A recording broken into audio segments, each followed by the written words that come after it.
அருமையான ஒரு தேங்காய் பால் முட்டை குழம்பு எப்படி வைக்கலான்னு பார்க்கலாம் வாங்க. 2 டேபிள் ஸ்பூன் கடலெண்ணெய் ஊற்றிருக்கேன்.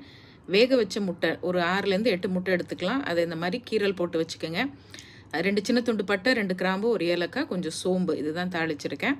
2 பெரிய வெங்காயம் பொடியாக நறுக்கி சேர்த்துக்குங்க. கூடவே கொஞ்சம் கருவேப்பிலையும் சேர்த்து நல்லா ப்ரௌனாக வதங்கணும், அது ரொம்ப முக்கியம். அந்த அளவுக்கு நல்லா வதக்கி விட்ட பிறகு 1 டேபிள் ஸ்பூன் இஞ்சி பூண்டு விழுது சேர்த்து வதக்கிக்கிங்க. 1/4 டீஸ்பூன் மஞ்சத்தூள், 1 டீஸ்பூன் தனி மிளகாய்த்தூள், 1 டீஸ்பூன் மல்லித்தூள், 1 டீஸ்பூன் செந்தூர் குழம்புத்தூளும் நான் சேர்க்குறேன். கூடவே இதில் 4-5 சின்ன வெங்காயம், 2 தக்காளி, கொஞ்சம் பச்சை கொத்தமல்லி சேர்த்து அரைச்ச பேஸ்ட்டு, கூடவே 4 முந்திரியும் சேர்த்து அரைச்சிக்குங்க. அதையும் சேர்த்து நல்லா வதக்கிட்டு 3/4 டீஸ்பூன் உப்பு சேர்த்து வதக்கி கொஞ்சம் நேரம் மூடி வச்சு ஒரு 150 ml தேங்காய் பால் ஊற்றிக்கிங்க. அதையும் ஊற்றி நல்லா ஒரு கொதி விடுங்க.